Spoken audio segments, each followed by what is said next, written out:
हुजूर जी की और बाबा जी की प्यारी साथ संगत जी, आप सभी को प्यार भरी राधा स्वामी जी संगत जी। वीडियो को शुरू करने से पहले एक विनती है, हमारे चैनल को जरूर सब्सक्राइब कर लीजिए और वीडियो को लाइक करना मत भूलिए। कमेंटों में राधा स्वामी जी जरूर लिख दीजिए और अपने शहर का नाम जरूर लिखें।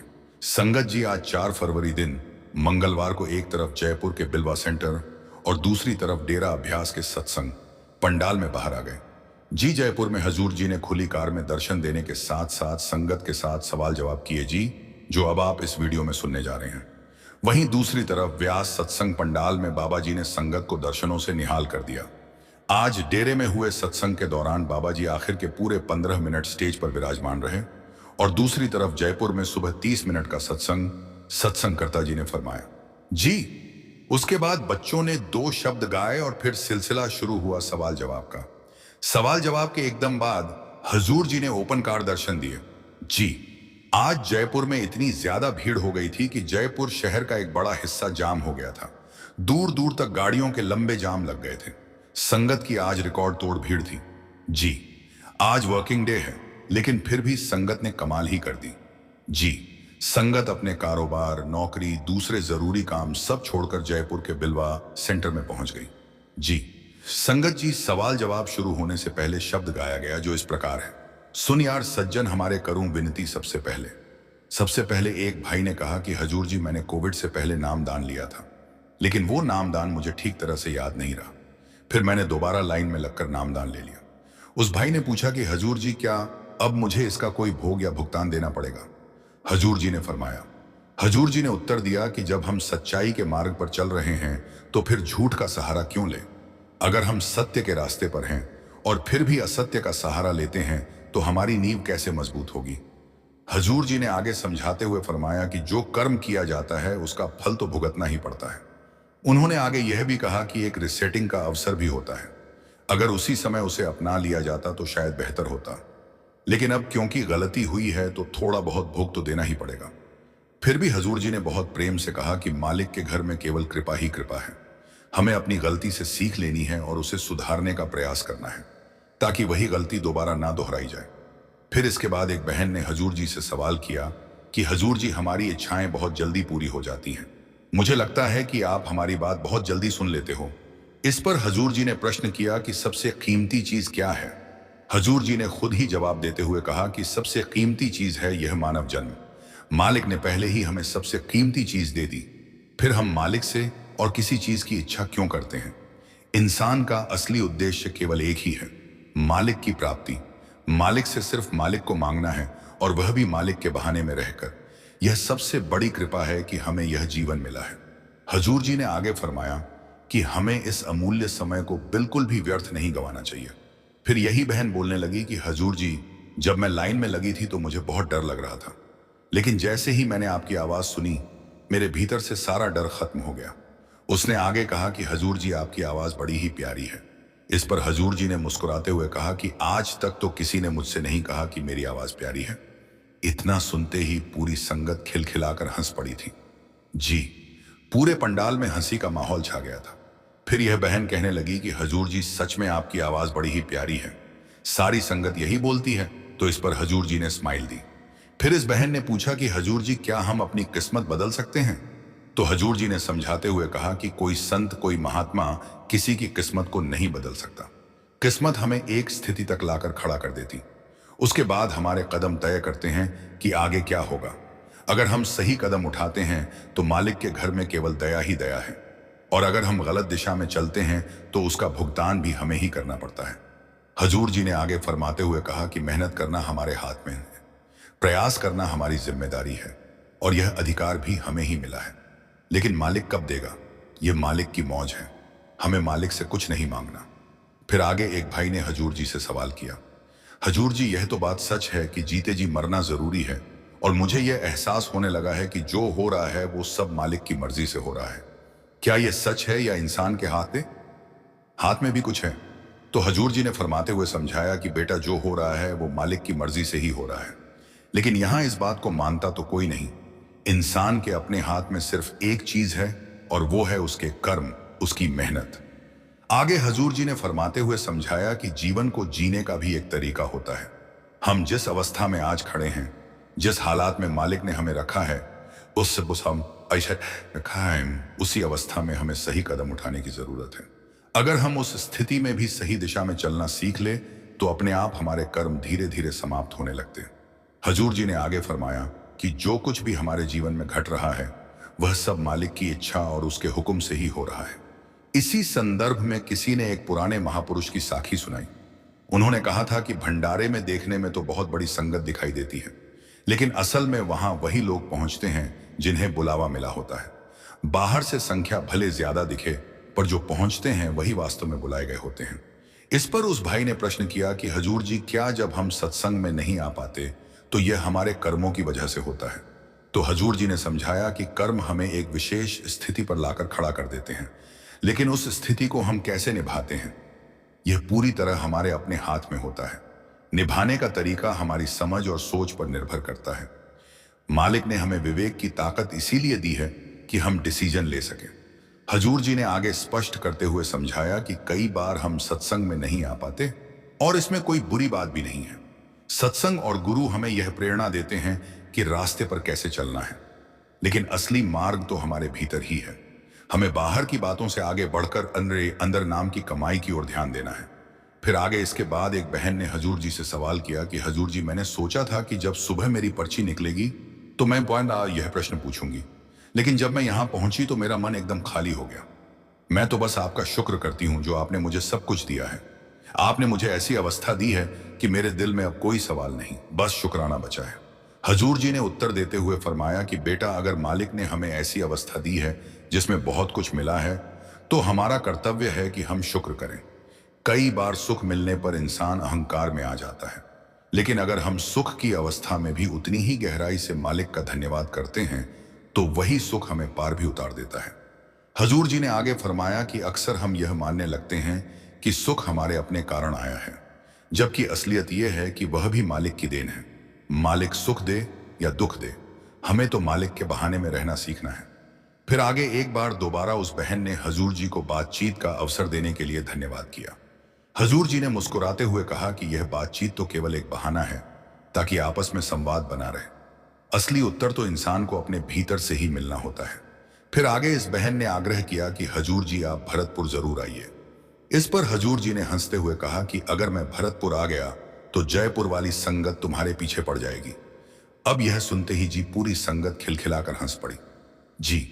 फिर इसके बाद आगे एक भाई ने हजूर जी से प्रश्न किया कि हजूर जी, आजकल सवाल जवाब में हमें केवल एक बार ही अवसर क्यों मिलता है, दोबारा मौका क्यों नहीं दिया जाता?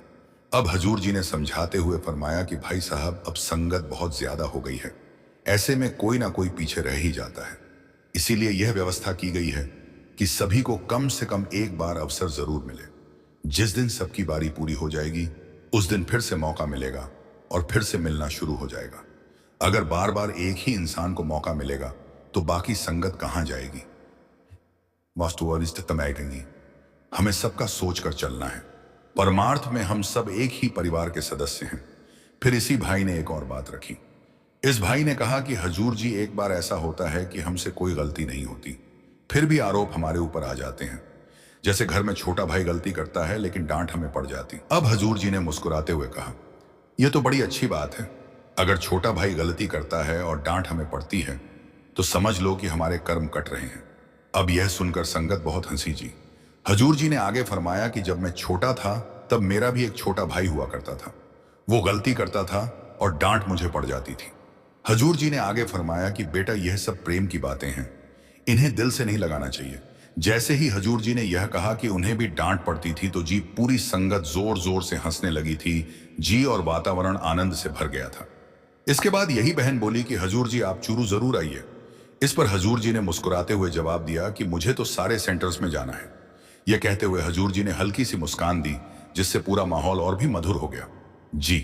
फिर इसके बाद एक बहन ने हजूर जी से सवाल किया कि हजूर जी, मैं 2 पंक्तियां गाना चाहती हूं। फिर उसने यह शब्द गाए, अब तो ही जन देव राम प्यारे, जो भावे तो होई हमारे। फिर एक लड़के ने सवाल किया कि हजूर जी, सप्ताह में सत्संग केवल 2 दिन ही क्यों होते हैं, 7 दिन भी तो हो सकते हैं। अब हजूर जी ने उत्तर दिया कि मेरा मानना है अगर जो 2 दिन हमें सत्संग मिलते हैं हम उन्हें सही ढंग से जीवन में उतार लें तो उन पर अमल कर लें तो हमारी जिंदगी पूरी तरह बदल सकती है। हजूर जी ने आगे फरमाया कि कई बार हम घरों में सत्संग को बस औपचारिकता की तरह कर लेते हैं। हम आते जाते हैं, बैठते हैं, उठते हैं, लेकिन जैसा सत्संग वास्तव में होना चाहिए वैसा हम नहीं कर पाते। उन्होंने आगे फरमाया कि यह जो अवसर हमें मिला है इसका पूरा लाभ उठाना चाहिए। फिर आगे इसके बाद उसी लड़के ने हजूर जी से कहा कि हजूर जी, जब मैं घर बैठता हूं तो मेरा मन बिल्कुल नियंत्रण में नहीं रहता, वो हिरन से भी तेज भागता है। अब हजूर जी ने मुस्कुराते हुए कहा कि अब हिरन का जमाना नहीं रहा, अब तो बुलेट ट्रेन का दौर है। आज का मन तो बुलेट ट्रेन से भी अधिक तेज दौड़ता है। यह सुनकर संगत बहुत हंसी थी। जी। फिर लड़के ने तुरंत कहा, हाँ जी हजूर जी, बिल्कुल ऐसा ही है। अब हजूर जी ने आगे फरमाते हुए समझाया कि अगर सप्ताह में 2 दिन सत्संग मिलते हैं तो बाकी दिन भी तो हमारे पास होते हैं। पूरे सप्ताह में 168 घंटे होते हैं। उन्होंने कहा कि इनमें से बहुत सा समय हम दुनिया के कामों में लगाते हैं, लेकिन फिर भी हम भजन सिमरन के लिए समय निकाल सकते हैं। हम सेवा को भी समय दे सकते हैं। मन को कंट्रोल करना हमारे अपने हाथ में है, लेकिन आज मन हमें कंट्रोल कर रहा है। हजूर जी ने आगे कहा कि जब हम सेवा में आते हैं तो अपने आप एक अच्छा माहौल बनता है। अगर किसी कारणवश सत्संग और सेवा पर कभी ना जा सको तो भी कोई बात नहीं है। हजूर जी ने आगे फरमाया कि आज इंटरनेट का जमाना है। यूट्यूब पर हजूर महाराज जी के सत्संग उपलब्ध हैं। बाबा जी के प्रश्न उत्तर भी मिल जाते हैं। अगर हमें सही माहौल बनाना है तो हम अपने घर में भी वो वातावरण तैयार कर सकते हैं। ये तो हमारे अपने हाथ में है। फिर इसके बाद एक बहन ने हजूर जी से सवाल किया कि हजूर जी, मैं 1 घंटे से ज्यादा भजन सिमरन में बैठ नहीं पाती। अब हजूर जी ने बहुत ही सहज भाव से समझाया, जी हजूर जी फरमाते हैं कि 2.5 घंटे का समय हमारा लक्ष्य है, लेकिन अगर कोई 1 घंटे भी बैठ पा रहा है तो यह भी बहुत अच्छी बात है। शुरुआत हमेशा कम से ही होती है। आप धीरे धीरे 1 घंटे में 5 मिनट जोड़ना शुरू कर दो और एक दिन आप 2.5 घंटे तक आसानी से पहुंच जाओगे। फिर आगे एक माताजी ने हजूर जी से सवाल किया कि हजूर जी, मेरा मन बिल्कुल नहीं लगता, किसी भी काम में मन नहीं लगता। हजूर जी ने कहा कि मन तो कोरी किताब की तरह होता है। जन्म लेते ही हमें संसार के वातावरण में डाल दिया जाता है और वही सब बातें हमारे मन में भरती चली जाती हैं। जब हम भजन सिमरन पर बैठते हैं तो वही भरी हुई बातें बाहर निकलने लगती हैं। हजूर जी ने आगे फरमाते हुए समझाया कि जब हमारा मन शांत हो जाएगा तब अवस्था बनेगी। जैसे जैसे शांति आएगी वैसे वैसे वैसे हमारी सूरत अपने आप ऊपर उठने लगेगी। हजूर जी ने जोर देकर कहा कि अभ्यास हमें शांति में करना है। अभ्यास करेंगे तभी ध्यान एकाग्र होगा। यह मेहनत का मार्ग है, इसमें जल्दबाजी नहीं करनी चाहिए। फिर आगे एक लड़के ने हजूर जी से सवाल किया कि हजूर जी, हमें आपसे बात करने का मौका मिला, पास से दर्शन करने का अवसर मिला, कृपया हम पर अपनी दृष्टि डाल दीजिए। अब हजूर जी ने उत्तर दिया कि बेटा, माली की दृष्टि तो 24 घंटे हमारे ऊपर पड़ रही है, बस अब हमें जरूरत है कि असली दर्शन अपने भीतर जाकर करें। संत महात्मा जो बाहरी रूप धारण करते हैं वो केवल हमारे लिए प्रेरणा होते। हमें बाहरी स्वरूप में उलझकर नहीं रहना है। हर सत्संग में यही समझाया जाता है कि दर्शन भीतर के करने हैं। अगर हम बाहर ही अटके रह गए तो आगे नहीं बढ़ पाएंगे। तभी उस लड़के ने कहा कि हजूर जी, भजन सिमरन करते समय शरीर में दर्द होता है। अब हजूर जी ने समझाया कि जिस आसन में कम पीड़ा हो वही अपनाओ। जरूरी नहीं है कि जिस आसन में दर्द हो जबरदस्ती उस आसन में बैठो। जरूरत पड़े तो आसन बदल लो जिससे भजन सिमरन सहज हो सके। फिर इसके बाद एक माता जी ने विनती की कि हजूर जी, मेरे पति को अपने चरणों में लगा दीजिए। अब हजूर जी ने मुस्कुराकर पूछा, क्या तुम्हारे पति तुम्हारी बात मानते हैं? अब माता जी ने कहा, हाँ जी, मानते तो हैं, लेकिन सत्संग पर नहीं आते। फिर हजूर जी ने हंसते हुए कहा, तो फिर उन्हें खाना मत देना। उन्हें बोलना, सत्संग जाओगे तो खाना मिलेगा। अब यह सुनते ही संगत बड़ी जोर जोर से हंसने लगी थी। जी माता जी ने भी मजाक में तुरंत कह दिया कि ठीक है हजूर जी, आज से मैं उन्हें दिन भर खाना नहीं दूंगी। हजूर जी ने तुरंत बात को संभालते हुए कहा, अरे मैंने रात का खाना ना देने की बात कही थी, नहीं तो अगर तुम बिल्कुल खाना ही बंद कर दोगी तो वे भूखे रह जाएंगे। अब यह सुनते ही जी संगत फिर से हंसने लगी थी। इसके बाद किसी ने हजूर जी से प्रश्न किया कि हजूर जी, आध्यात्मिक जीवन में संतुलन बन ही नहीं पाता। अब हजूर जी ने शांत भाव से उत्तर दिया कि यही तो जीवन का संघर्ष है। उस भाई ने आगे कहा कि जब आध्यात्मिक मार्ग पर चलने की कोशिश करते हैं और साथ साथ परिवार को भी समय देना होता है, तब संतुलन बिगड़ जाता है। अब हजूर जी ने फिर से दोहराया कि यही जीवन की वास्तविक चुनौती है। हजूर जी ने फरमाते हुए समझाया कि कोई भी आपको ऐसा तैयार फार्मूला नहीं दे सकता जिससे यह बताया जा सके कि जीवन में संतुलन कैसे बनाया जाए। यह हमें स्वयं सीखना होता है। हमें अपने जीवन की हर जिम्मेदारी को संभालना पड़ता है। मालिक ने जो उत्तरदायित्व हमें दिए हैं उन्हें निभाने के साथ साथ पारिवारिक जिम्मेदारियां भी निभानी होती हैं। हजूर जी ने आगे फरमाते हुए कहा कि दिन में पूरे 24 घंटे होते हैं। समस्या समय की नहीं है, समस्या हमारे भीतर है। हम जब काम पर होते हैं तब ध्यान परिवार की ओर चला जाता है, और जब परिवार के बीच होते हैं तब मन कामकाज में उलझा रहता है। इसी तरह धीरे धीरे परमार्थ के लिए हम समय निकाल ही नहीं पाते। हजूर जी ने आगे स्पष्ट किया कि सबसे पहले मोबाइल छोड़िए। हम मोबाइल को जरूरत से कहीं ज्यादा समय दे देते हैं। अगर मोबाइल से थोड़ा दूर हो जाएंगे ना, तो परिवार के लिए भी समय निकलेगा और स्वयं के लिए भी निकलेगा।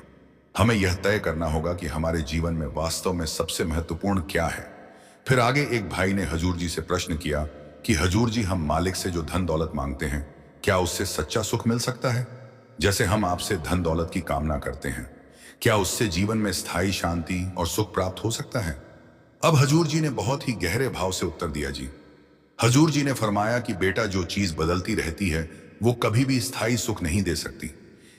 आपस का माई आए जाए सो माया।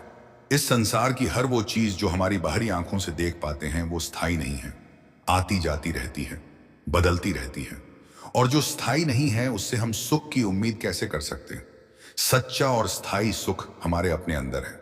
जब हम अपनी पहचान कर लेते हैं तो वो सुख, वो साथ हमेशा हमारे साथ रहता है। फिर आगे इसके बाद एक भाई ने हजूर जी से प्रश्न किया कि हजूर जी, जब कुछ लोग हमारे साथ बुरा करते हैं या कभी हमसे भी कोई गलती हो जाती है और उसका परिणाम बुरा होता है, तो उस स्थिति में हमें क्या करना चाहिए?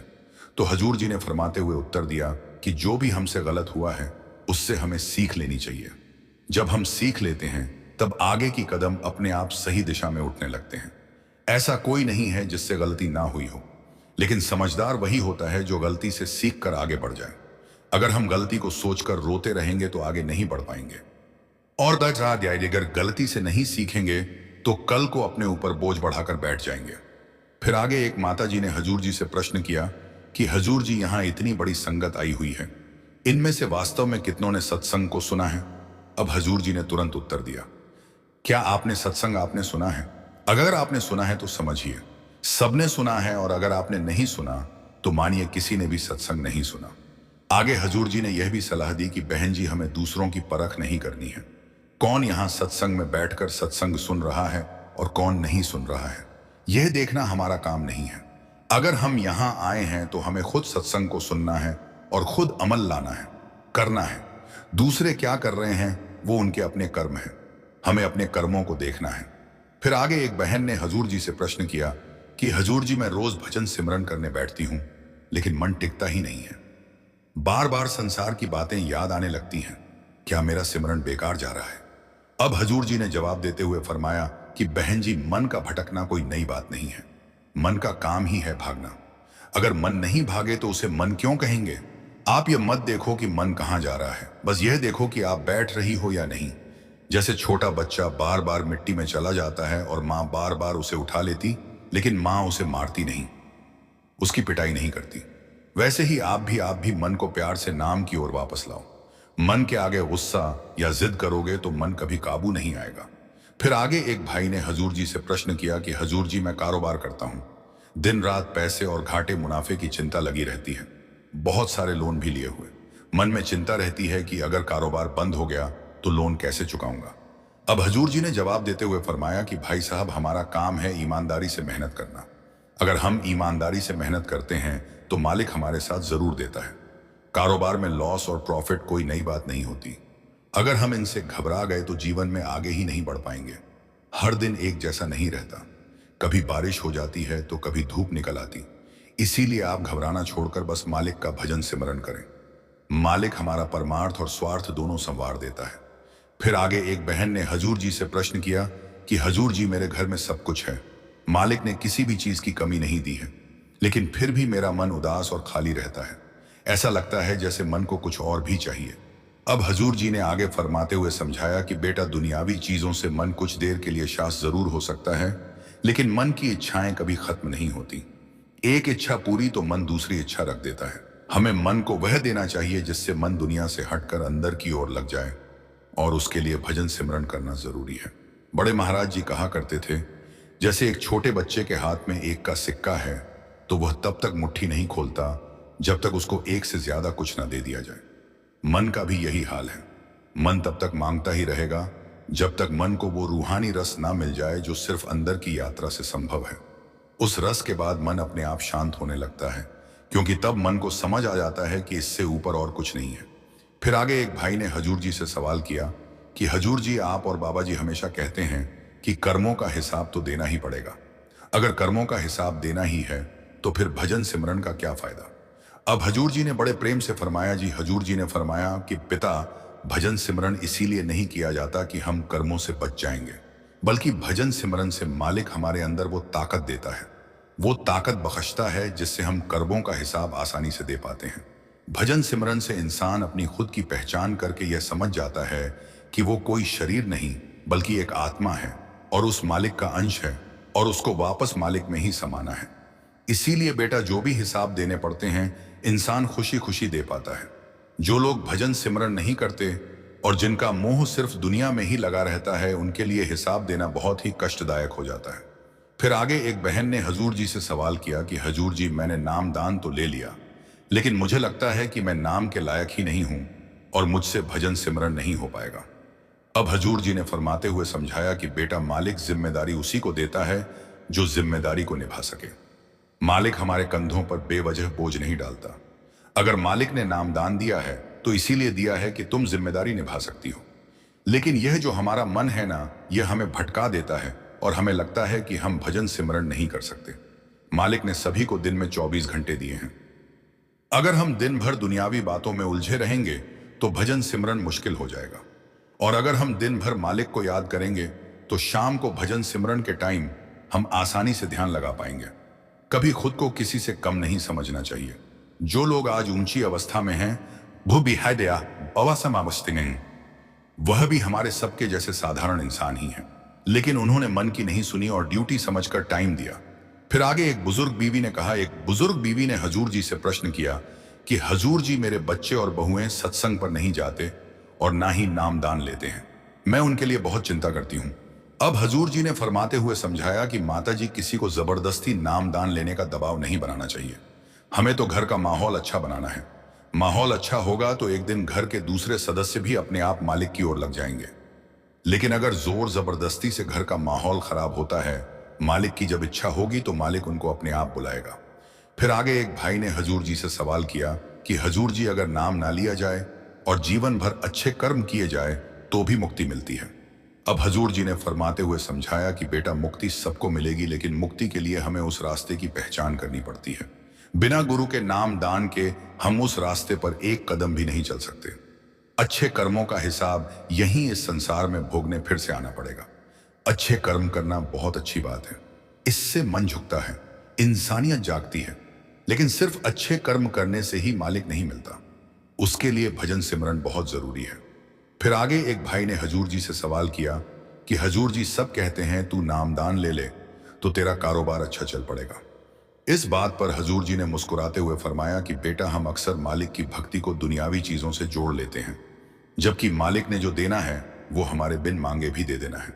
नाम इसीलिए लिया जाता है कि हम दुनिया से हटकर 2.5 घंटे मालिक को दे सकें, क्योंकि एक दिन हमें वापस मालिक में समा जाना है, और नाम ही वह जहाज है जिसके सहारे हम मालिक के घर पहुंच सकते हैं और आना जाना खत्म हो सकता है। नाम लेने का मतलब यह नहीं है कि मालिक हमें धन दौलत दे देगा। धन दौलत के लिए हमें खुद मेहनत करनी होती है और ईमानदारी रखनी होती है, फिर मालिक अपने आप हमारा साथ देता है। संगत जी, कल 4 फरवरी को हजूर जी जयपुर में सत्संग फरमाएंगे। जी, हम पूरी कोशिश करेंगे कि कल का सत्संग भी आपके साथ साझा कर सकें। जी, राधा स्वामी जी।